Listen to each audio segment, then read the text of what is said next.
Ram Ram Hare Hare.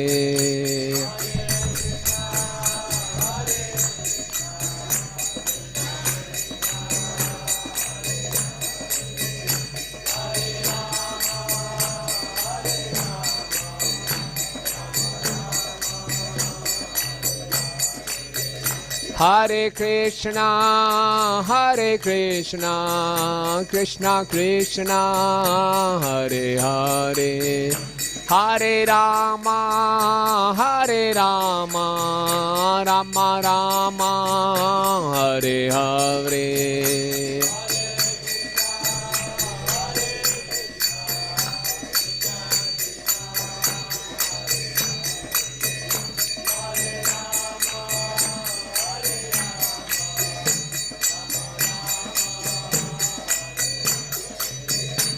Hare Krishna,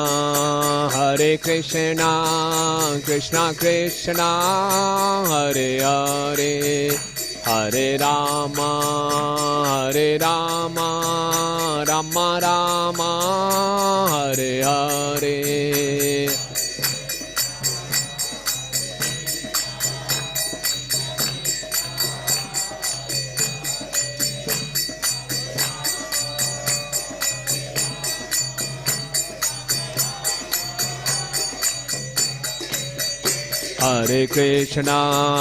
Hare Krishna, Krishna Krishna, Hare Hare, Hare Rama, Rama Rama, Hare Hare.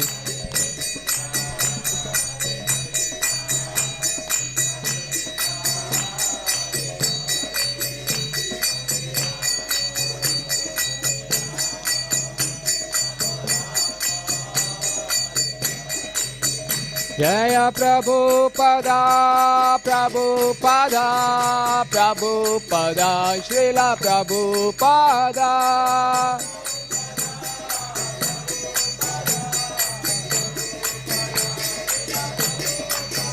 Nittai Gaur Hari Bol, Hari Bol, Hari Bol, Hari Bol.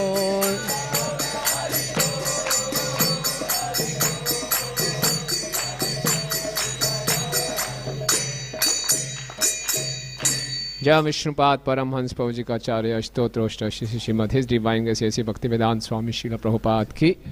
ISKCON founder Acharya जगत गुरु सेवदा whole world AC Bhaktivedanta Swami Srila Prabhupada की। जय विष्णुपाद परमहंस प्रभुजी का आचार्य स्तोत्रोष्ट श्रीमद His Divine Grace Bhakti Siddhanta Shri Thakur महाराज प्रभुपाद की। अनंत कोटि वैष्णव वृंद की। नामाचार्य श्रीला हरिदास ठाकुर की। प्रेम से कहो श्री कृष्ण चैतन्य प्रभु नित्यानंद श्री अद्वैत गदाधर शिवासादि गौर भक्त वृंद की। श्री श्री राधा माधव जी की। श्री श्री गौर निताय की। शालिग्राम शिला जी की। प्रहलाद नरसिंह देव भगवान की। पंच तत्व की। वृंद देवी तुलसी महारानी की। ग्रंथराज श्रीमद् भागवतम की। निताय गौर प्रेमानंदे। All glories to the assembled devotees. All glories to the assembled devotees. All glories to the assembled devotees. All glories to Shri Shri Guru and Gauranga. All glories to Srila Prabhupada ki jai. Om Namo Bhagavate Vasudevaya.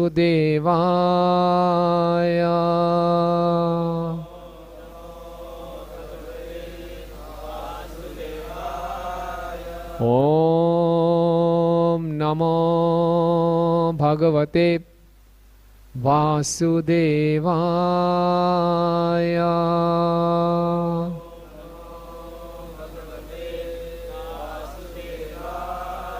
Om Namo Bhagavate Vasudevaya.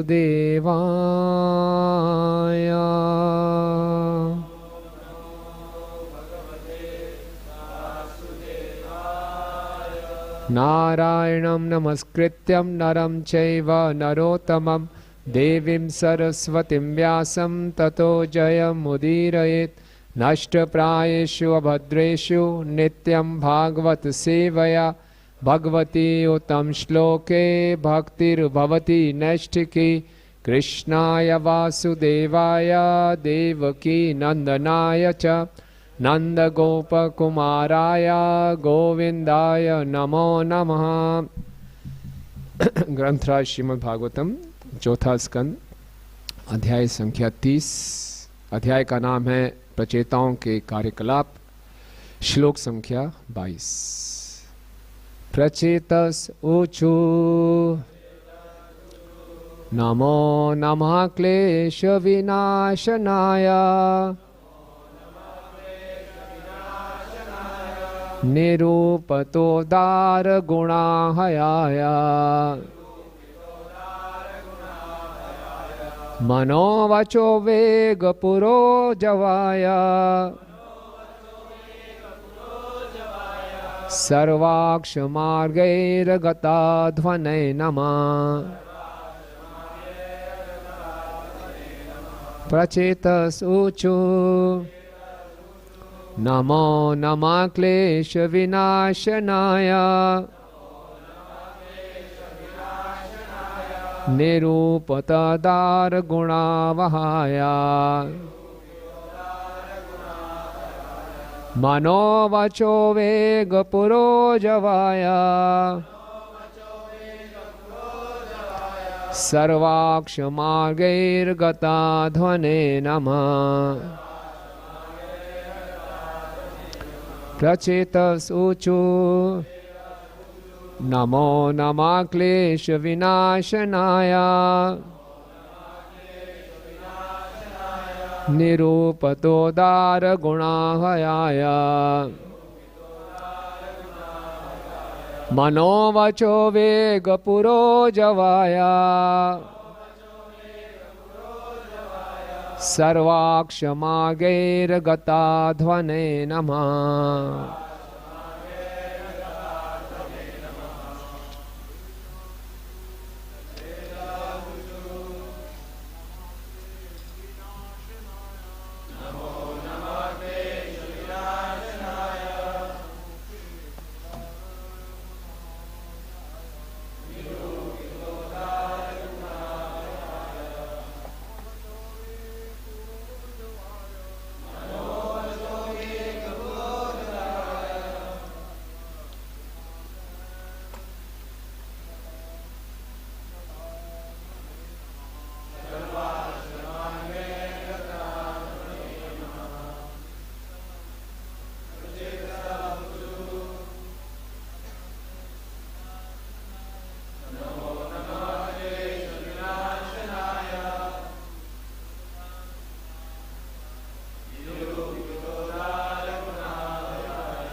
माताजी।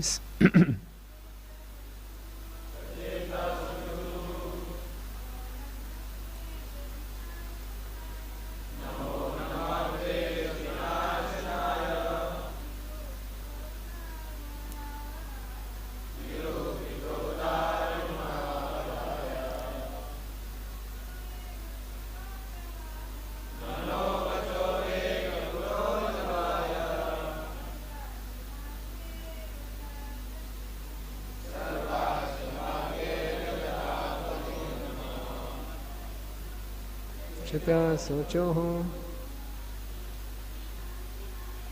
नमो नमः क्लेश विनाशनाय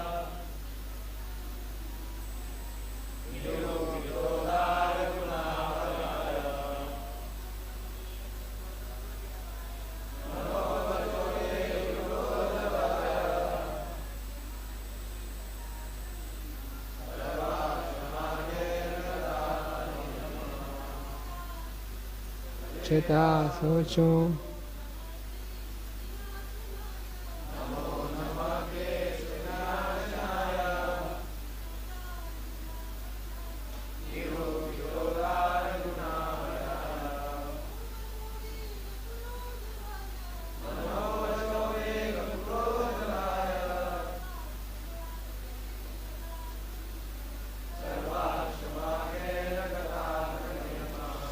धन्यवाद। शब्दार्थ अनुवाद एवं तात्पर्य इसी भक्ति वेदांत स्वामी शिला प्रभुपाद जी के द्वारा। शिला प्रभुपाद की प्रचेतस ओचो।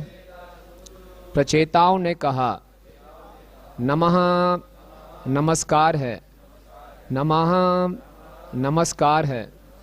क्लेश भौतिक दुख, विनाशनाय दूर करने वाले को, निरूपिता निर्णित, उदार उदार, गुण गुण, हवाया नाम वाले को, मना मन का, वचः वाणी का, वेगा चाल, पुरः सामने, जवाया गति वाले को, सर्वक्षा सभी इंद्रियों के, मार्गई रास्तों से, अगत अदृश्य, अध्वने जिसका मार्ग, नमा हम नमस्कार करते हैं।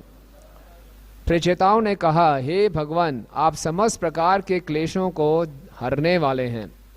आपके उदार दिव्य गुण तथा पवित्र नाम कल्याणप्रद हैं। इसका निर्णय पहले ही हो चुका है। आप मन तथा वाणी से भी अधिक वेग से जा सकते हैं।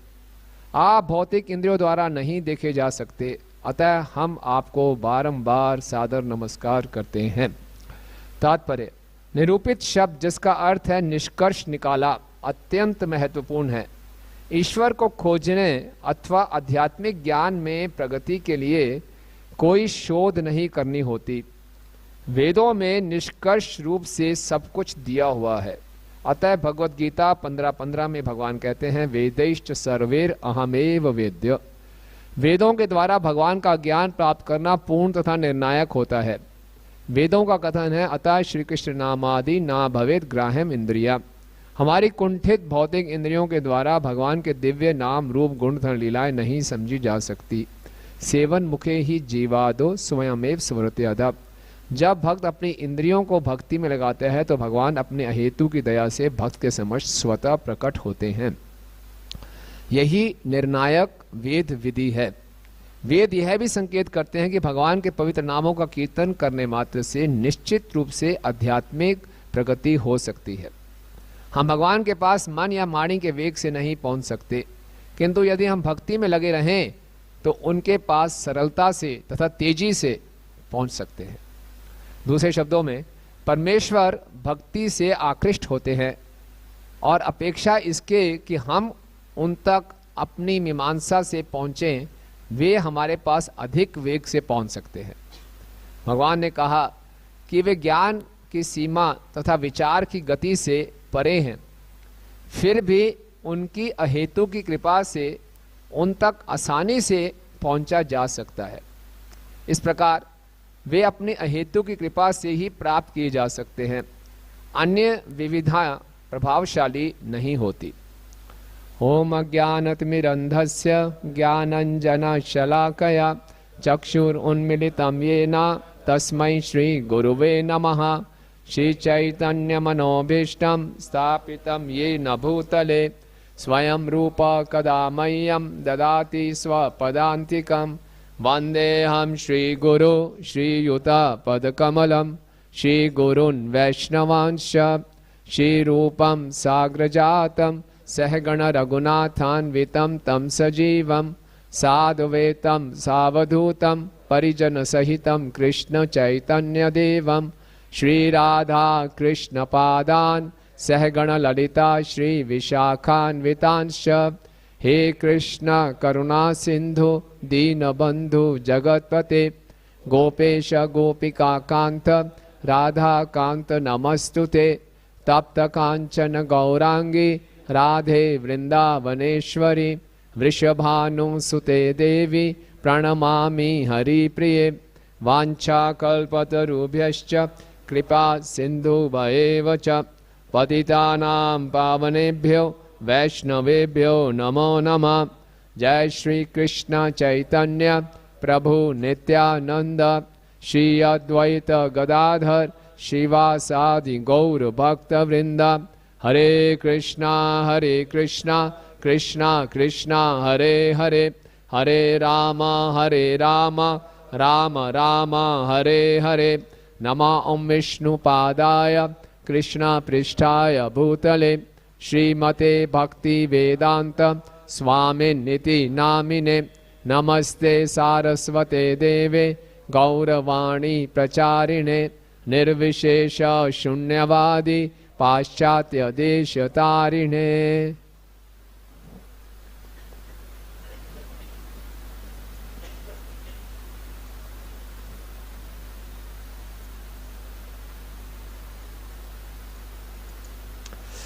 हरे कृष्णा। तो आप सब भक्तों का हार्दिक स्वागत है। तो प्रचेताओं के कार्यकलाप, प्रचेता राजा प्राचीन भरिष्यत के पुत्र हैं और काफ़ी तपस्या की। तो पिछले श्लोकों में हमने देखा कि भगवान ने उनको दर्शन दिए और फिर अब वो भगवान का गुणगान कर रहे हैं। पिछले श्लोक में मैत्री ऋषि ने बताया कि भगवान के इस प्रकार कहने पर प्रचेताओं ने उनकी प्रार्थना की। भगवान जीवन की समस्त सिद्धियों को देने वाले एवं परम कल्याण करते हैं। वे परम मित्र भी हैं क्योंकि वे भक्तों के समस्त कष्टों को हरते हैं। प्रचेताओं ने आनंद तीरथ से गदगद वाणी से प्रार्थना करनी प्रारंभ की। वे भगवान के साक्षात दर्शन करने से शुद्ध हो गए। तो भगवान के दर्शन किए, भगवान ने बातचीत की, प्रचेतस गदगद हो गए, है ना। प्रचेतस का अर्थ है प्रकष्ट रूपेण चेतसा, जिनकी चेतना बहुत उन्नत है। और अब उनकी प्रार्थनाएं शुरू होंगी। तो श्रीमद् भागवत में बहुत सी प्रार्थनाएं आती हैं और सारी प्रार्थनाएं लगभग एक जैसी लगती है ना। आप सृष्टि के रचयिता हैं, प्रकृति के 3 गुणों से परे हैं, आपको मन बुद्धि से नहीं समझा जा सकता। ऐसी प्रार्थना कुंती महारानी भी कर रहे हैं। नमस्ते पुरुषम तो आद्य ईश्वर प्रकृति परे, अलक्ष्य सर्वभूता नाम अंतर बहिरा अवस्थित। कि आप अलक्ष्य हैं, आप प्रकृति से परे हैं, वही प्रार्थना है फिर से। तो जब प्रार्थनाएं शुरू होती हैं हमें थोड़ा बोरिंग लगती है ना। जब कथा चल रही होती है तो बड़ा अच्छा लग रहा होता है। लेकिन जानना चाहिए कि Shrimad Bhagavatam book of prayers, सारी भागवतम में प्रार्थना ही प्रार्थना है ना। और जो प्रार्थना है वो एक भक्त के हृदय के भावों की अभिव्यक्ति है। भक्त अपनी भावनाओं को व्यक्त कर रहा है। जो प्रसंग चला, भगवान और भक्तों के बीच में वार्तालाप हुई, बातचीत हुई, उसके बाद भक्त को कैसा महसूस हो रहा है, भक्त अपने भावों को व्यक्त करता है। तो ये बहुत विशेष है क्योंकि यही तो हमने जानना है। इसी स्थिति में तो हमने पहुंचना है कि भक्तों के भावों को हम जानने का प्रयास करें। जब तक कथा चल रही होती है बड़ा अच्छा लगा, ये फिर ये हुआ, एक्शन पैक्ड है। और जब प्रार्थना शुरू हो जाती है तो हमें नींद आनी शुरू हो जाती है। भागवतम के 10वें स्कंद में 87वां chapter 87 prayers by personified Vedas, उसे प्रार्थना ही प्रार्थना है। इतनी टेक्निकल प्रार्थना है कि जैसे लोग कृष्णा बुक रात को पढ़ते हैं वो नहीं पढ़ सकते। बहुत टेक्निकल है, लेकिन है प्रार्थनाएं।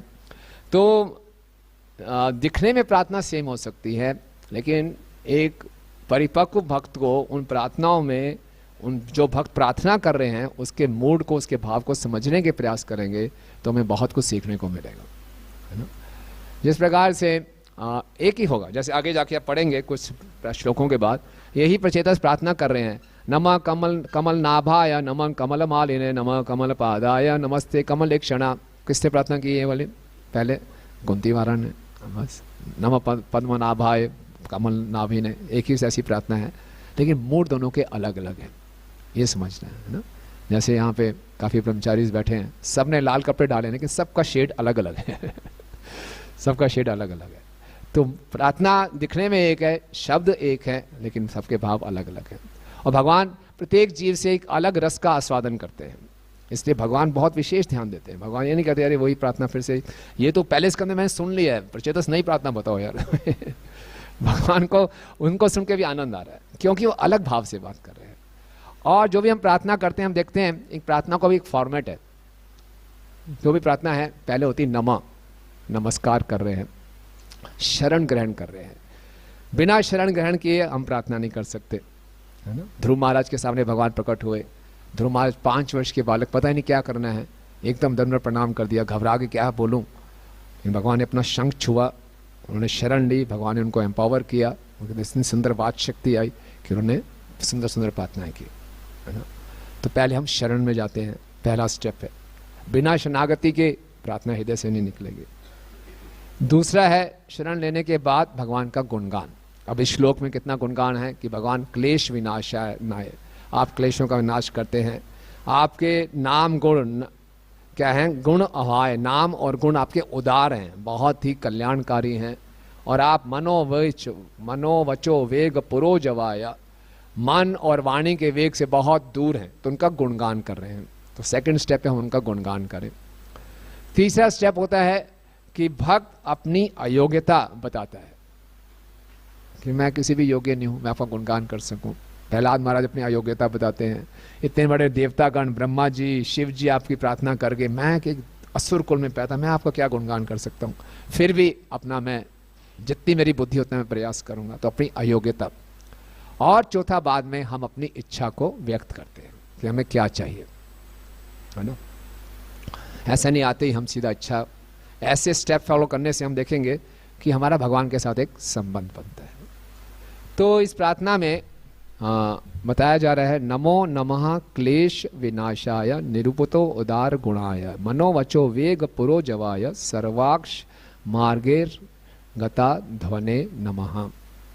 तो प्रभुपाद जी तात्पर्य में बता रहे हैं, निरुपित शब्द जिसका अर्थ है निष्कर्ष निकला, अत्यंत महत्वपूर्ण है। तो ईश्वर को खोजने की आवश्यकता नहीं है। ईश्वर हमारे मन और वाणी के वेग से बिल्कुल परे है ना।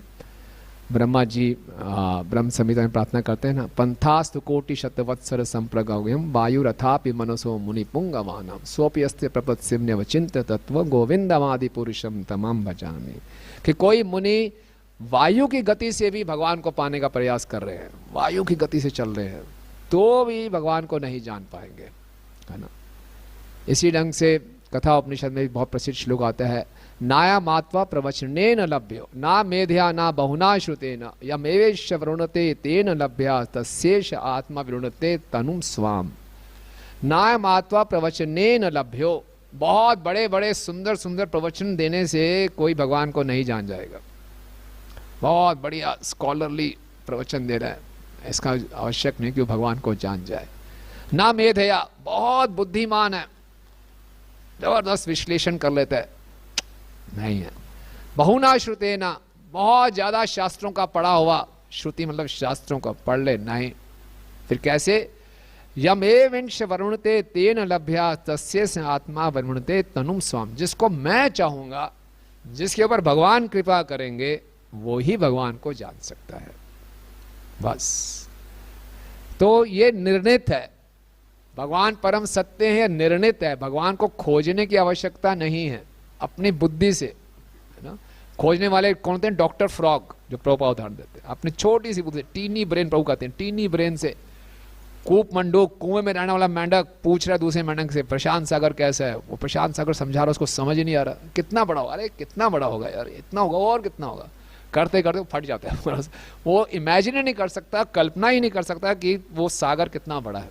इसी ढंग से अपनी छोटी सी बुद्धि से हम जितना मर्जी एनालिसिस कर ले, हम जान ही नहीं पाएंगे भगवान सब कारणों के कारण कैसे हैं, असंभव। भक्ति सिद्धांत स्वामी ठाकुर महाराज उदाहरण देते हैं कि एक राजा था, सन की राजा, बोले रात को सूर्य देखना है। सारे मंत्री उसके चमचे, अरे जहाँ पना अभी दिखाते हैं आपको सूर्य, आप क्या बात करते हैं, आपका ऑर्डर हुआ अभी दिखाते हैं। सब लेके आ गए बड़ी बड़ी मशालें, देखिए जहाँ पना सूर्य देखिए, दिखाई नहीं दे, अभी दिखाई देगा, और मशाले लाओ जी, और मशाले लाओ। पूरी रात संघर्ष करते रहे, अभी दिखाई दिया सूर्य अपने समय पर, देखिए जहाँ पर दिखे आपको सूर्य। तो सूर्य तो अपने कृपा अपने समय से आएगा, हमारे प्रयासों से नहीं। तो ये बात समझनी बहुत आवश्यक है। कलयुग में हमें यही ट्रेनिंग दी जाती है प्रारंभ से ही कि जय श्री श्री राधा माधव जी की जय, श्री श्री गौर निताय की जय। कि अपनी बुद्धि से हम भगवान को जानने का प्रयास करते हैं। और बहुत से ऐसे एथीस्ट हैं, नास्तिक हैं, बहुत प्रसिद्ध नास्तिक थे निश्चय, है ना। निश्चय लिखते थे गॉड इज डेड, और एक बार किसी ने लिख दिया निश्चय इज डेड, नीचे लिखा क्या? गॉड। निश्चय इतना बड़ा नास्तिक था, वो मजाक उड़ाता था। वो बोलता था I would only believe in a god that knows how to dance. उसने कभी सोचा नहीं कि कृष्ण नटराज है। उसकी पूरी कल्पना से परा था कि ऐसे भी भगवान हो सकते हैं जो नाचते भी होंगे। क्योंकि क्रिश्चियनिटी में ज़्यादातर भगवान कौन होंगे, भगवान एक बूढ़े से व्यक्ति होंगे जो निर्णय करेंगे क्या ठीक है क्या गलत है। उसको भी वो नहीं मानता था। तो बोले ठीक है, अगर भगवान है ना ऐसा व्यक्ति होना चाहिए नाचता है, वो तो कभी होगा ही नहीं ऐसा, तो भगवान नहीं है। तो देखिए वेदों में बताया गया कि भगवान तो नाचते भी हैं रासलीला करते हैं। इसी प्रकार से 18वीं शताब्दी में एक स्कॉटिश नास्तिक थे जिनका नाम था डेविड ह्यूम्स। डेविड ह्यूम्स ने कहा कि भगवान कल्याणकारी नहीं है, दयालु नहीं है, कोई कृपा नहीं करते, है ही नहीं भगवान। 4 उन्होंने लॉजिक दिए, बड़े जबरदस्त लॉजिक, सोच समझ के। इन चारों लॉजिक्स का खंडन किया प्रभुपाद जी के एक शिष्य हैं हिज होलीनेस सुहृतो स्वामी। उन्होंने एक पुस्तक लिखी है सब्सटेंस एंड शैडो। सुहृतो स्वामी बहुत बड़े स्कॉलर थे, बहुत सुंदर सुंदर पुस्तकें लिखी हैं। तो बहुत अच्छे ढंग से इंटरेस्टिंग तरीके से, इंटरेस्टिंग ऑब्जेक्शंस हैं डेविड ह्यूम्स के, और बहुत ही अच्छे सुहृतो स्वामी महाराज ने उसका खंडन किया है। पहले वो कह रहे हैं कि भगवान क्यों नहीं है। देखिए मेंटल स्पेकुलेशन क्या कह रहे हैं। बोले संसार में जितने भी जीव हैं उनको दुख होता है, सुख होता है, तो भगवान कैसे कृपालु है। कोई व्यक्ति दुखी है तो भगवान कैसे कृपालु है। कोरोना की लहर आई तो भगवान कैसे कृपालु है। तो क्यों आता है ना, भक्तों के हृदय में भी प्रश्न उठ आता है, मेरे साथ इतनी समस्याएं क्यों आ रही हैं, भगवान है ही नहीं, भगवान कृपालु नहीं है, तो संशय उत्पन्न हो जाते हैं। तो ऐसे होता है। तो सुहृतो स्वामी महाराज बताते हैं कि जो सुख और दुख आते हैं वो शरीर के हैं, मन के हैं, आत्मा के नहीं है। आत्मा नायम संगो, आत्मा का असंगम ही अयम पुरुषो, आत्मा का इस संसार से कुछ लेना देना ही नहीं है। तो सुख दुख तो शरीर और मन के हैं, आत्मा इनसे परे है, इसलिए आत्मा भगवान का अंश है, इसलिए उसको सुख दुख नहीं आते। तो बोले फिर सुख दुख आत्मा तो महसूस करती है, कोई हमारा गुणगान करे हमें अच्छा लगता है, कोई हमारा अपमान करे हमें बुरा लगता है, तो ऐसा क्यों। तो महाराज समझाते हैं कि ऐसा इसलिए क्यों हम अपनी पहचान इस शरीर से कर रहे हैं, है ना। याद है कि जब मैं भक्ति के प्रारंभिक वर्षों में आया था तो हमारे पंजाबी बाग में सैटरडे रात को फेस्टिवल हुआ करता था और प्रवचन के बाद खूब आरती होती थी। तो एक भक्त थे हमारे, बहुत नाच रहे थे, जबरदस्त नाच रहे थे आनंद से एकदम। और मैं बिल्कुल नया नया था तो मैं पुस्तकें पढ़ रहा था, मैं कि क्या शुद्ध भक्ति के लक्षण है प्रभु, वाह कमाल कर दिया आपने। मेरे बाद में मिले पसीने पसीने हो गए एकदम, इतने सुंदर। मैं प्रभु आपने भगवान की प्रसन्नता के नाचे, बड़ा अच्छा लगा। बोले नहीं भगवान की प्रसन्नता के लिए आज इंडिया मैच जीत गया है इसलिए तो हमें तो इस संसार की छोटी छोटी खुशियों से खुशी हो जाती है, अगर इंडिया हार जाती तो हमें दुख हो जाता। तो ये हमारे सुख और दुख हैं और उसके लिए हम भगवान को ब्लेम करें कि भगवान है नहीं, भगवान कृपालु नहीं है। भगवान हमेशा कृपालु हैं। तो उन्होंने ये समझा। दूसरा बता रहे हैं कि भगवान ने ऐसा संसार बनाया है और इस संसार में बड़े सख्त नियम हैं, हर चीज नियमों से बंधी हुई है। अगर भगवान को नियमों का पालन करवाना है तो परफेक्ट कैसे हुए। अगर वो परफेक्ट है तो फिर नियम वाला संसार क्यों बनाया। तो महाराज बता रहे हैं ये जो नियम हैं ये जेल खाने में चलते हैं।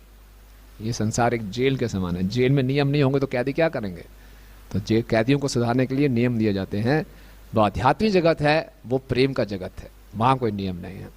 तीसरा बता रहे हैं कि इस संसार में जितनी भी फैसिलिटीज़ हैं, पावर्स हैं, वो बहुत ही कम अमाउंट में दी गई हैं। हर चीज़ की किल्लत है इस संसार में, हर चीज़ के लिए कंपटीशन है। IAS में लोग बैठते हैं, लाखों में से कोई एक निकलता है, हर चीज़ में किल्लत है, मारा मारी है। अगर ऐसा संसार भगवान ने बनाया तो भगवान कृपालु कैसे है। हर चीज़ भरमार में देनी चाहिए, हर चीज़ की समस्या तंगी है उसमें, तो भगवान कैसे कृपालु है। क्या कहना आपका। कोई आपसे ये कहे कि हर चीज़ की तंगी है यहाँ, तो क्या भगवान आपको बोलते हैं भगवान कृपालु हैं। छोटी छोटी बात के लिए लोगों को रोटी नहीं मिलती, पानी नहीं मिल रहा, बोले भगवान कृपालु है। क्या बोलेंगे आप।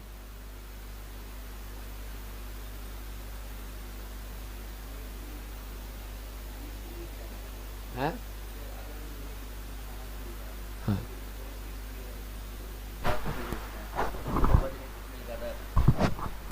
Man created problems. हाँ जी, ये मैन क्रिएटेड है। स्कैरसिटी तो खास करके, यस स्कैरसिटी खासकर मैन क्रिएटेड है। और महाराज भी उत्तर दे रहे हैं भी ये जेल है, जेल में आप क्या डिलक्स ट्रीटमेंट ऑफर एक्सपेक्ट कर रहे हो क्या। जेल में तो तंगी रहेगी, तभी तो जेल से निकलने का मन करेगा। तो ये जेल खाना है। चौथा बताया जा रहा है कि अगर ये संसार एक मशीन के समान है तो मशीन के जो अलग अलग भाग हैं सब बड़े सिस्टमेटिकली चलने चाहिए। समय से बारिश होनी चाहिए, समय से ठंड पड़नी चाहिए, समय से गर्मी होनी चाहिए, सब सिस्टमेटिकली चलेगा। भगवान ने ऐसा सिस्टमेटिक वर्ल्ड बनाया, तो ऐसा क्यों? कभी बारिश होती नहीं, कभी बारिश बहुत ज़्यादा बाढ़ आ रही है, कभी बहुत गर्मी हो रही है, बहुत सर्दी हो रही है, ऐसा क्यों? तो उसका उत्तर महाराज दे रहे हैं, क्योंकि ये जेल है और हमने अपने पाप कर्मों के कारण प्रकृति का शोषण किया, इसलिए प्रकृति हमारे साथ कोऑपरेट नहीं कर रही। तो इस प्रकार से अलग अलग तरीके से लोग मानसिक अटकलें करते हैं भगवान को जानने के लिए। लेकिन प्रभुपाद कह रही है निरूपिता, ये निर्णित है। इसी प्रकार से भागवतम के दूसरे स्कंद में भी बताया जाता है, एता निर्विद्यमाना नाम इच्छिताम अकुतो भयम योगिनाम निप्त निर्णितम हरेर नामानुकीर्तनम। एता निर्विद्यमाना नाम इच्छिताम अकुतो भयम। चाहे कोई व्यक्ति इच्छाओं से परे है या भौतिक इच्छाएं हैं या अपने आप में आत्मसंतुष्ट है, अकुतो भयम, बिल्कुल भय और संशय से परे सिद्धि प्राप्त करने का एक ही मार्ग है, हरे नामानुकीर्तनम। हरे कृष्णा कृष्णा कृष्णा हरे हरे, हरे राम राम राम हरे। इसके अलावा और कोई मार्ग नहीं है। प्रभुपाद कह रहे हैं आसान और सबसे शीघ्र पहुंचाने वाला, है ना, कि सरलता से और तेजी से पहुंचा जा सकता है। सो हरिनाम संकीर्तन easiest, quickest, surest and the safest way. क्या? Easiest, quickest, surest and the safest way. और ये निर्णितम, ऑलरेडी डिसाइडेड है, इसमें कोई रिसर्च करने की आवश्यकता नहीं है, केवल हरिनाम को स्वीकार करें। प्रभुपाद जी कह रहे हैं हरिनाम की महिमा को जानने के लिए किसी शोध की खोज की आवश्यकता नहीं है। अजामिल का प्रसंग अपने आप में उदाहरण है। अजामिल का उद्धार हो गया, केवल अपने पुत्र को पुकारा और इतना बड़ा उसको लाभ मिला।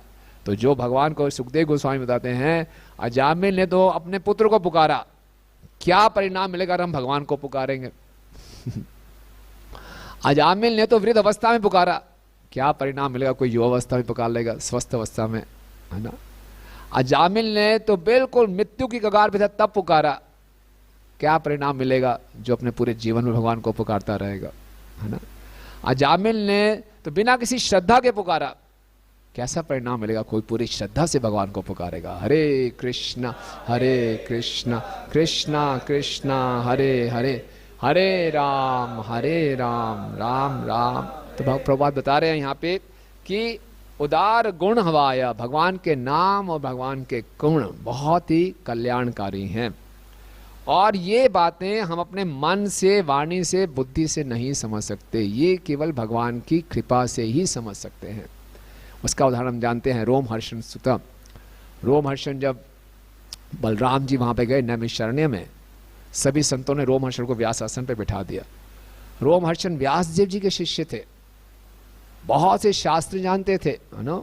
जैसे श्लोक आया बहुना श्रुते ना, बहुत शास्त्र जानते थे, बहुत बड़े बड़े प्रवचन करते थे। और व्यास आसन पे बैठ के परम सत्य के ऊपर प्रवचन कर रहे हैं और परम सत्य सामने खड़े हैं उनका गुणगान कर रहे हैं, सामने खड़े उठ के उनको नमस्कार नहीं किया, उनको आदर नहीं दिया। बलराम जी ने बोला, वाह, अदांतस्य अविनीतस्य वृथा पंडित मानिना। अदांतस्य, इसको अपने इंद्रियों में ही संयम नहीं है। अविनीतस्य, ये बहुत ही क्या है, विनम्रता नहीं है। वृथा, बेकार में ही। पंडित मानिना, अपने आप को पंडित मान रहा है। ये तो नट है, एक एक्टर की तरह सारे रट्टे लगाकर आ गया, बस स्टेज परफॉर्मेंस कर रहा है व्यास आसन में बैठ के, और अपने आप को पंडित मान रहा है ना। ये डिजर्व नहीं करता है। इसको क्या होना चाहिए था? तृणाद पे, चल घास से भी नीचे होना चाहिए, खट घास से सिर काट दिया। तो अपने बुद्धि से अपना ऐश्वर्य दिखा के भगवान को नहीं जाना जा सकता, केवल भगवान की कृपा से।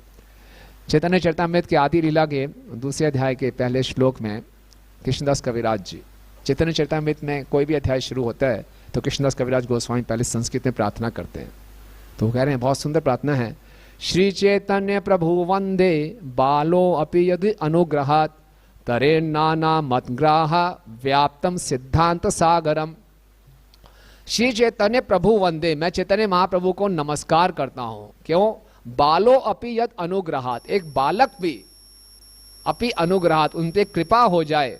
तरेन नाना मत ग्राहन व्याप्त सिद्धांत सागरा, उन्होंने इस सिद्धांतों की, अलग अलग फिलॉसफीज हैं, उसकी तुलना एक सागर से की है। और उस सागर में बड़े बड़े मगरमच्छ हैं। वो मगरमच्छ क्या है? उल्टी सीधे इम्पर्सनलिस्ट थ्योरीज वगैरह। तो बोले कोई बालक भी है, उसके ऊपर आपकी कृपा हो जाए तो इस सागर को तार जाएगा इन मगरमच्छों से बचते हुए। वो पहचान जाएगा कि केवल हरिनाम संकीर्तन से, केवल भक्ति से आपकी कृपा को आकर्षित करके मैं आपको जान सकता हूँ। पूर्ण रूप से हम भगवान की कृपा पर निर्भर हैं, यह हमें मालूम होना चाहिए। जब चैतन्य महाप्रभु जगन्नाथपुरी में गए और सार्वभौम भट्टाचार्य से मिले, सार्वभौम भट्टाचार्य के से मिलने उनके जीजा जी गोपीनाथ आचार्य भी गए। तो चैतन्य महाप्रभु से सार्वभौम भट्टाचार्य ने गोपीनाथ आचार्य से पूछा, कि पहले गोपीनाथ आचार्य नवद्वीप में रहते थे, कि ये कौन है? ये सन्यासी बहुत ही सुंदर है, क्या कहना आपके इस बारे में? तो बोला ये साक्षात परम सत्य है, भगवान है। तो सार्वभौम भट्टाचार्य मायावादी थे, सन्यासियों को ट्रेन करते थे, तो उनको कुछ समझ नहीं आई बात, और उनके बहुत से शिष्य सामने बैठे थे। तो शिष्यों को बड़ा अजीब सा लगा, ये भगवान कैसे हो सकते हैं, है ना? तो बड़ी सुंदर वार्तालाप आता है। शिष्य कहे ईश्वर तत्व साधी अनुमाने, आचार्य कहे अनुमाने नाहि ईश्वर ज्ञाने। शिष्यों ने बोला, अरे भगवान को तो अनुमान प्रमाण से जान सकते हैं। अनुमान लगाएंगे ये हैं कि नहीं, नेति नेति नेति करते करते भगवान तक पहुंचेंगे, परम सत्य तक, ये तो अनुमान से जाना सकते हैं। आचार्य कहे, गोपीनाथ आचार्य कहे, अनुमाने नाहि ईश्वर ज्ञाने, अनुमान से ईश्वर के बारे में नहीं जान सकते। तो फिर आगे उन्होंने बोला, गोपीनाथ आचार्य ने, अनुमान प्रमाण नाहि ईश्वर तत्व ज्ञाने, कृपा बिना ईश्वर केहा नहीं जाने। बोले इस भगवान को केवल उनकी कृपा से ही जाना जा सकता है, कोई गेस वर्क से, हाइपोथेसिस से नहीं जान सकते। और बोले कि अगर किसी को थोड़ी सी भगवान की कृपा मिल जाए भक्ति करके, तो भगवान की प्रकृति को समझ सकता है। सार्वभौम भट्टाचार्य के अहंकार को ठेस लगी। गोपीनाथाचार्य ने बोला, तुम इतने बड़े व्यक्ति हो लेकिन जीरो कृपा, कुछ कभी नहीं समझ पाओगे भगवान को। आपस में जीजा साला हैं, बोल सकते हैं ऐसा। सार्वभौम भट्टाचार्य ने सुना दी उनको, तुम सोच रहे हो मेरे पास कृपा नहीं है, तुम्हारे पास क्या प्रूफ है कृपा है, बताओ। बड़ा बड़ा कृपा, आपके पास कृपा है क्या? बोले हाँ, क्या प्रूफ है? बोले प्रूफ ये है कि मैं भगवान को जानता हूँ, भगवान के बारे में मुझे ज्ञान है, यही अपने आप में इसका प्रमाण है। तो सार्वभौम भट्टाचार्य तो सब वेदों को बहुत जानते थे, और ये कह रहे नहीं मुझे ज्ञान है। यहाँ पे भी प्रभुपाद तात्पर्य में लिख रहे हैं, वेदेश सर्वे अहमैव वेद्यो, वेदों से ही भगवान को जाना जा सकता है। और वहाँ ब्रह्मा जी ब्रह्म संविधान प्रार्थना कर रहे हैं, वेदेश दुर्लभम अदुर्लभम आत्म भक्तो, वेदों के द्वारा भगवान बड़े दुर्लभ हैं। कैसे समझे इस बात को? यहाँ बोला जा रहा है वेदेश सर्वे अहमैव वेद्यो, वेदों से भगवान को जाना जा सकता है। ब्रह्मा जी कह रहे हैं नहीं, वेदेश दुर्लभम, वेदों के द्वारा बहुत ही दुर्लभ है। कैसे समझेंगे इस बात को? ब्रह्मा जी भगवान की बात को काट रहे हैं, उन्हीं से ज्ञान प्राप्त किया, फिर उन्हीं की बात को काट रहे हैं। दोनों स्टेटमेंट्स हैं ना, सुनिए आपने, बड़े प्रसिद्ध श्लोक हैं, तो कैसे समझेंगे इस बात को?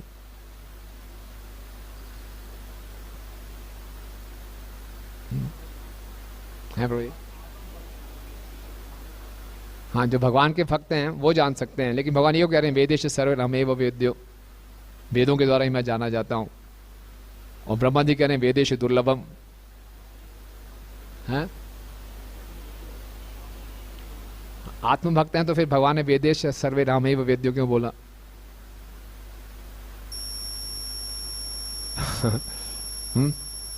यस प्रभु जी।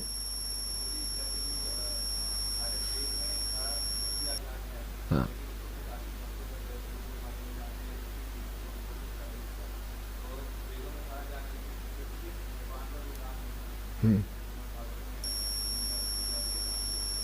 माइक पे बोलिए।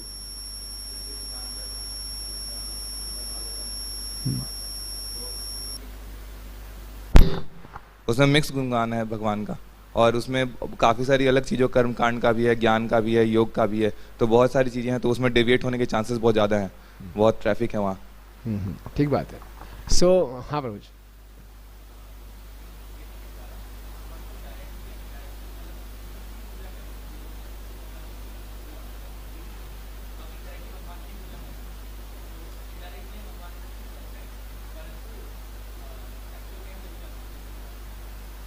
Good, very nice. अच्छा, यस माता जी, माइक दीजिए, माइक माइक माइक।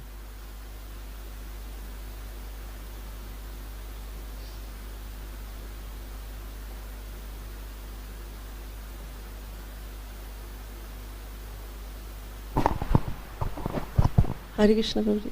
प्रभु जी, वेदों को भी तब जान सकते जब गुरु और गौरांग की कृपा प्राप्त होगी। Yes, very good, that is the point. यस्य देवे परा भक्ति यथा देवे तथा गुरु तस्य प्रकृता शांत प्रकाशंत महात्मना। जब गुरु में पूरी श्रद्धा होगी, गुरु की कृपा से हम वेदों के गहरे तात्पर्यों को समझ पाएंगे। केवल वैदिक शास्त्रों को पढ़ रहे हैं, खूब शास्त्र इकट्ठे कर लिए और मैंने बहुत से ज्ञान इकट्ठा करना है, वो ज्ञान नहीं, इंफॉर्मेशन इकट्ठा हो रही है, केवल जानकारी है। केवल जानकारी से भगवान को नहीं जान सकते।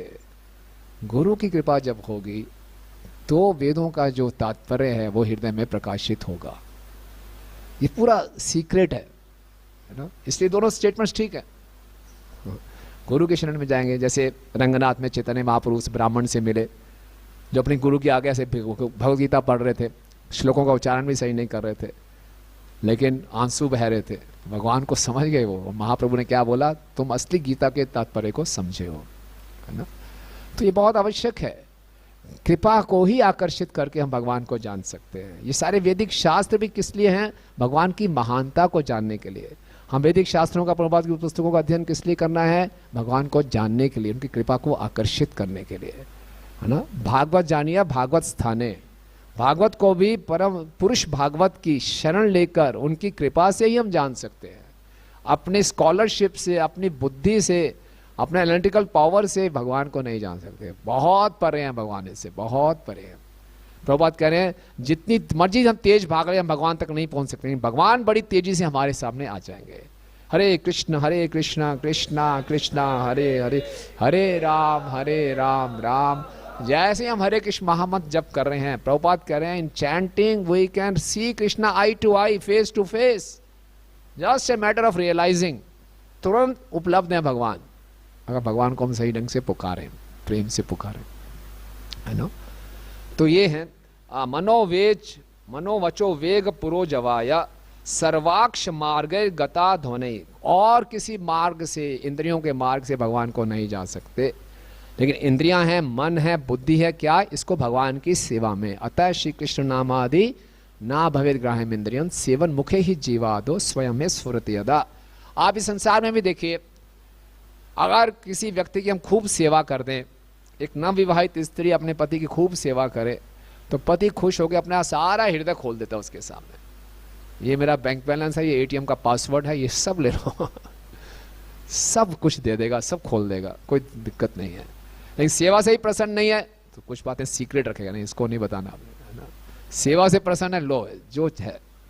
इसी ढंग से भगवान को हम अपनी सेवा से प्रसन्न कर लेंगे। भगवान अपने आप को सब प्रकट कर देते हैं, लो मेरा नाम रूप गुण लीलाओं की देखो दिव्यता, है ना। और भगवान क्या है?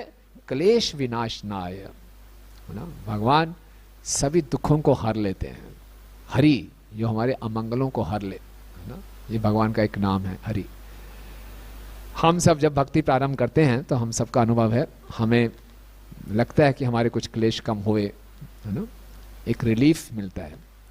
और भक्ति रसामृत सिंधु में भी रूप गोस्वामी जी बताते हैं शुद्ध भक्ति के 6 लक्षण हैं। पहला लक्षण क्या है? क्लेशाग्नि। भक्ति क्लेशों को जला देती है। और रूप गोस्वामी जी बहुत अच्छा एनालिसिस करते हैं कि क्लेश कहाँ से आते हैं। किसी को याद है भक्ति रसामृत सिंधु में क्लेश क्यों प्रकट होते हैं हमारे जीवन में? इग्नोरेंस। पहला स्टेप है अविद्या। अविद्या के कारण क्या आता है? काम, भौतिक इच्छाएं। और भौतिक इच्छाओं से क्या होता है? फिर हम कर्म करते हैं, और कर्म के बाद क्या आता है? उसका फल, क्लेश। और भक्ति में इतनी शक्ति है, वो कर्म फल को भी काट देती है, इच्छा को भी काट देती है, और अविद्या को भी काटती है, जड़ से खत्म कर देती है ना। कैसे? इसीलिए कुंती महारानी में प्रार्थना करते हैं, भवेस्मिन क्लिश्यमानानाम अविद्या काम कर्म भी श्रवण स्मरण अनहनादि करिष्यन्ति केचन। कि भगवान आपके प्रकट के कई कारण बताए जाते हैं, लेकिन कुछ लोग ये भी कारण बताते हैं कि कि अविद्या काम कर्म भी भविष्य में, इस संसार में लोग अविद्या के कारण काम करते हैं, कर्म और फिर क्लेश में पड़े हुए हैं। आपका श्रवण स्मरण अरहण, आपकी श्रवण स्मरण और अर्चना करके कर सकें और इससे बाहर निकल सके, इसलिए आप प्रकट हुए हैं। और इसी ढंग से ब्रह्मा जी भी प्रार्थना करते हैं, समाश्रिता यत पल पलम बहत पदम पुण्य यशो मरारी भवाम बुद्धि वत्स पदम परम पदम पदम पदम यद विपदम न तेषाम। कि ये जो संसार है ये एक बहुत महासागर है। भवाम बुद्धि, ये कैसे बन जाता है? गाय बछड़े के खुर में जो पानी इकट्ठा होता है उसके समान बन जाता है, अगर कोई भगवान के चरण कमलों रूपी नाव का आश्रय ग्रहण कर ले। ये संसार पदम पदम यत विपदाम, कदम कदम पे खतरा है। एक बार प्रभुपाद जी ने एक ट्रक देखा, उस ट्रक में ब्रेड जा रही थी, वो ब्रेड का ब्रांड था सिंपली डिलीशियस, उस पर लिखा था सिंपली डिलीशियस। प्रभुपाद ने बोला सिंपली डिलीशियस नहीं, सिंपली डेंजरस। कदम कदम पे खतरा है, यहाँ पे कभी भी कुछ हो जाता है ना, कुछ पता नहीं चलता। कैसे कैसे इंसिडेंट्स होते हैं। अभी हम लुधियाना में था, वहाँ मालूम चला एक क्रिया प्रोग्राम में जाना पड़ा। 31 साल का युवा व्यक्ति, वकील, बहुत अच्छा, अचानक हार्ट में पेन हुई, हॉस्पिटल गया तो हार्ट फेल। 31 साल में हार्ट फेल हो गया। क्या किसने सोचा ही नहीं एक क्षण में। बोले पिछले संडे मैच खेला था, मैच जीत गए थे वो क्रिकेट का, इस संडे फिर मैच खेलना था। कैप्टन थे वो, हार गए, जीवन ही चला गया, पता ही नहीं कल कभी कुछ हो जाए। पदम पदम यत विपदा। हमारे मंदिर में एक भक्त हैं, वो केवल नेचुरोपैथी फॉलो करते हैं, है ना, बहुत ही सिंपल आहार, कुछ खाना पीना नहीं, कंद मूली खाते हैं, पूरा अन्न भी नहीं खाते, पूरी सारी बीमारियों से दूर रहते हैं। अच्छा है। सुबह सुबह एक बार ऐसे घी का जूस पिया, जूस पीते ही खून की उल्टियाँ शुरू, पूरा बीपी जीरो, एकदम बेहोश। ऐसे हॉस्पिटल में गए, बड़ी मुश्किल से रिवाइव किया उनको, बोले खत्म हो गए थे। क्या हो गया? कौन सा जहर पिलाया आपने? कोई जहर नहीं पिलाया। जहर का? जहर मंदिर में क्या जहर का? नहीं, जहर है तो पूरा जहर है। पूरा एंडोस्कोपी किया, पूरा छेद, पूरा अल्सर अल्सर हो रहा, खून ही निकला जा रहा है, ये तो जहर पिलाया, बहुत खतरनाक जहर है। फॉरेंसिक में भेजेंगे, जहर का पता करेंगे तभी हो सकता है, ये तो पुलिस केस है, जहर है। बड़े परेशान हम सभी, कैसे हो गया भाई, घी का जूस पियो और ये हो गया, क्या चक्कर है? तो बड़ी रिसर्च की हमारे भक्तों ने, डॉक्टर थे, उससे जाया, बातचीत की, रिसर्च की, तो एक रिसर्च पेपर मिला कि कभी कभी घी में जहर आ जाता है नेचुरली। बहुत रेयर केसेस इंडिया में ऐसा होता है, और वो जब पीते हैं तो ऐसा होता है। ऐसा सिमिलर केस था रिसर्च पेपर में, वो जाके डॉक्टर को दिखाया, उसको भी नहीं मालूम था ये ऐसा रिसर्च पेपर है।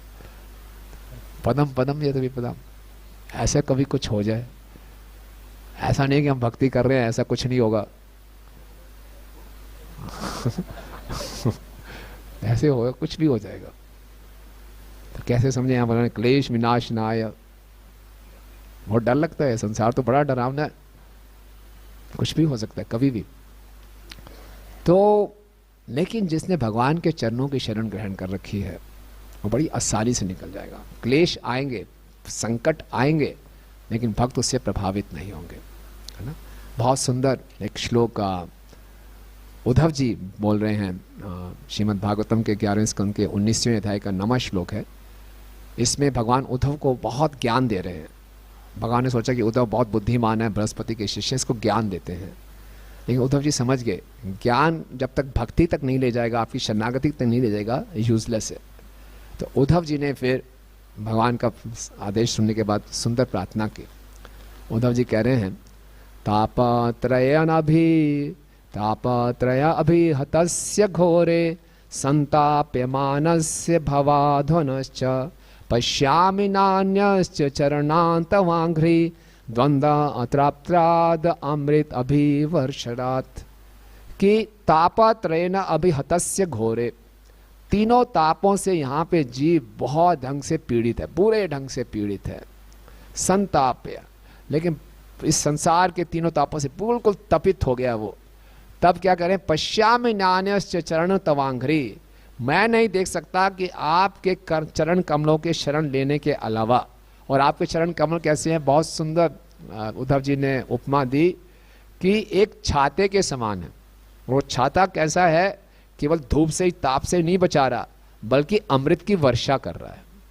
क्या ऐसा छाता मिल जाए हमें? लोग अक्सर छाते का उपयोग वर्षा से बचने के लिए करते हैं, लेकिन धूप से बचने के लिए, अब गर्मी आनी है, धूप से बचने के लिए हम छाता करें, धूप से बचाए भी हमें और साथ में अमृत भी वर्षाए। हमें पिछले 4थे स्कंद में आपने देखा होगा, जब महाराज पृथु प्रकट हुए थे तो सभी देवताओं ने उन्हें अलग अलग उपहार दिए थे। तो वायुदेव ने उनको कौन सा उपहार दिया था? एक छाता दिया था। ऐसा छाता दिया था जो अमृत बरसाता था। तो भगवान के चरण कमल ऐसे छाते के समान है जो गर्मी से भी बचाएंगे और अमृत की वर्षा भी करेंगे। कितना सुंदर है। तो हमें भगवान के चरणों को दृढ़ता से पकड़ना है बस, और सारे प्रकार के क्लेशों से मुक्ति मिल जाएगी। लेकिन भक्तों के जीवन में जब क्लेश आते हैं, कष्ट आते हैं, तो संशय हो जाते हैं, ऐसा क्यों? क्लेशाग्नि गुण प्रकट ही नहीं हो रहा मेरे अंदर, पहला गुण ही क्यों नहीं आ रहा? इतना क्लेश, इतना परेशान मैं रहता हूँ, लोग मुझे तंग क्यों करते हैं, मेरे को परेशान करते हैं, मेरे पीछे पड़े, क्यों क्यों है ऐसा? तो ये जो क्लेशाग्नि है और शुभदा, 2 लक्षण हैं, ये भक्ति की किस अवस्था में प्रकट होते हैं? श्रद्धा से प्रेम तक।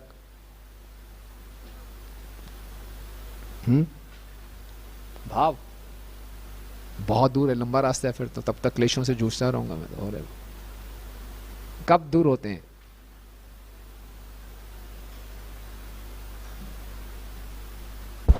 श्री कृष्ण, फुली सरेंडर जब तक नहीं करते। हाँ, स्टेज बताइए, श्रद्धा से प्रेम तक की स्टेज में, 9 स्टेजेस में क्लेशाग्नि और शुभदा लक्षण कब प्रकट होते हैं? निष्ठा की स्टेज पे। और निष्ठा की स्टेज कैसे पता चलेगी कि कोई निष्ठा की स्टेज पे है? शिष्टाष्टकम के जो 8 श्लोक हैं, ये श्रद्धा से प्रेम के स्टेज प्रिस्क्राइब भी करते हैं और डिस्क्राइब भी करते हैं।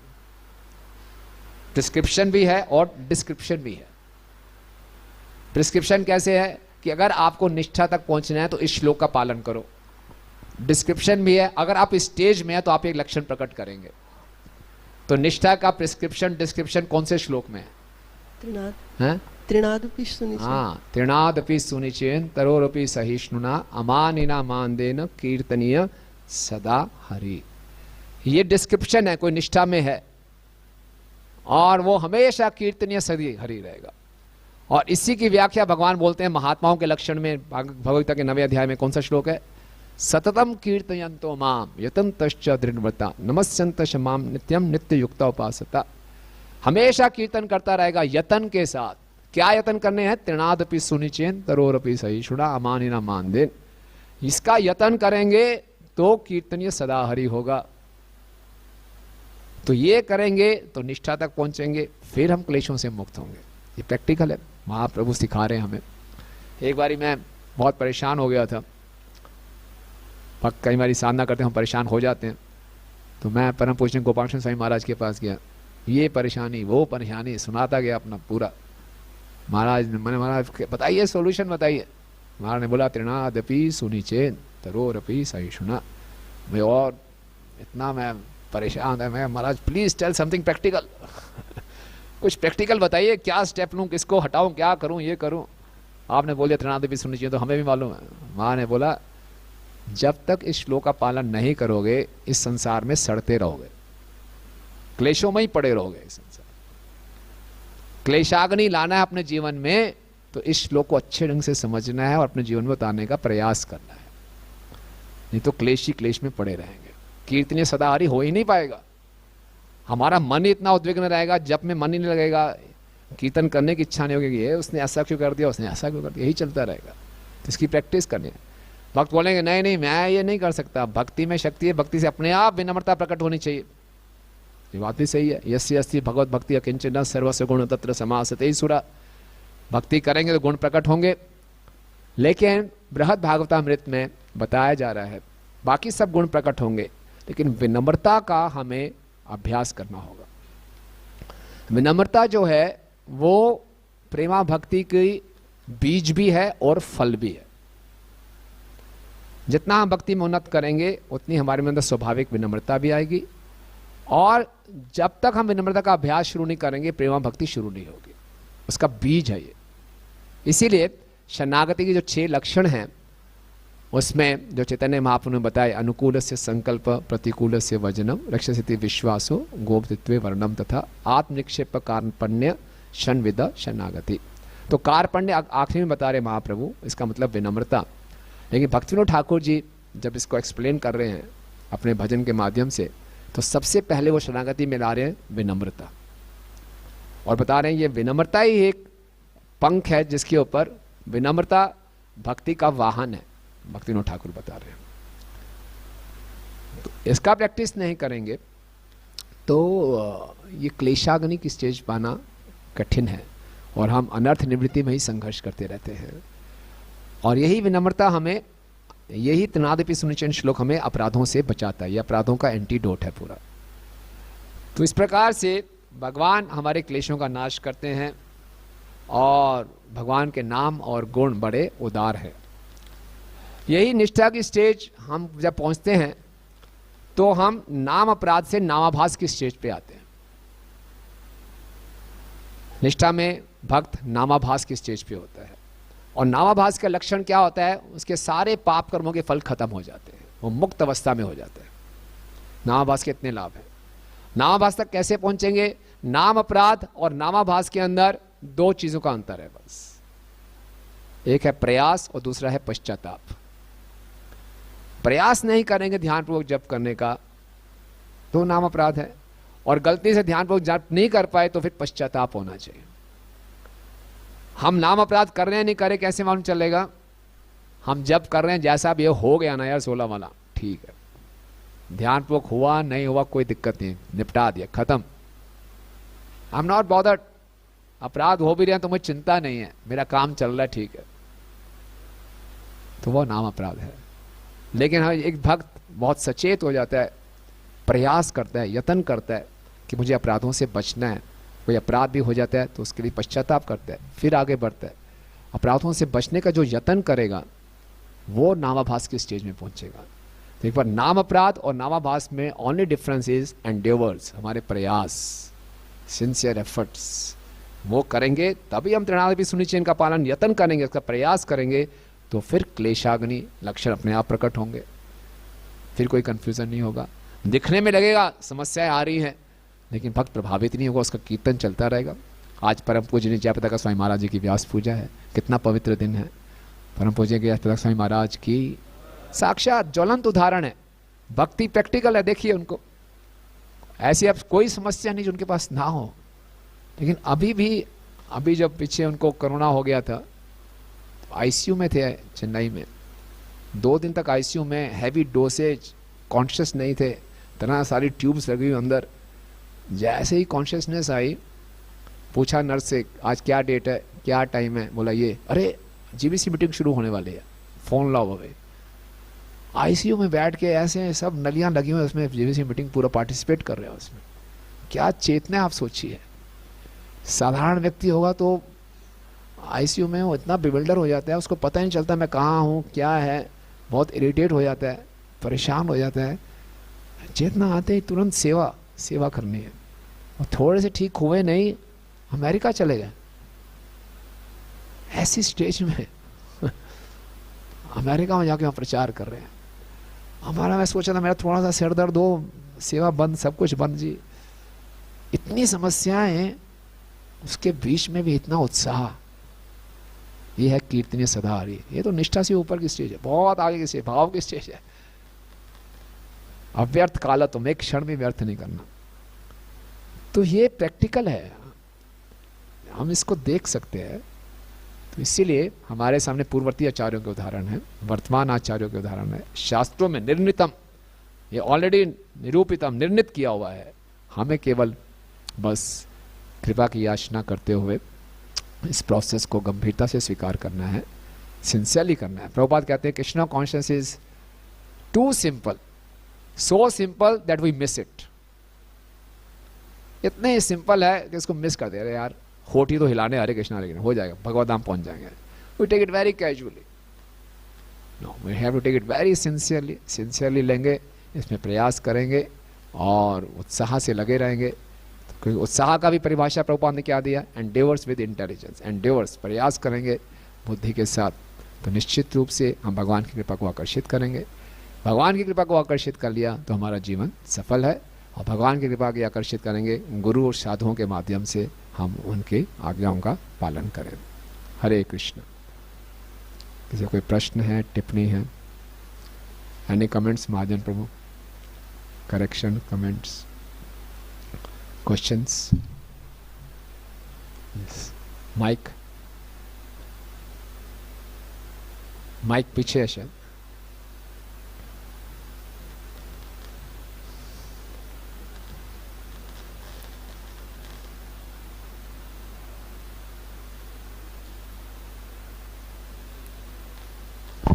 हरे कृष्ण प्रभु जी। प्रभु जी मेरा प्रश्न है, दो प्रश्न है मेरे। तो पहला प्रश्न है कि आपने विनम्रता के बारे में बोला था, तो उसको कल्टीवेट कैसे करें अपने बिहेवियर में और अपने आचरण में? Thank you.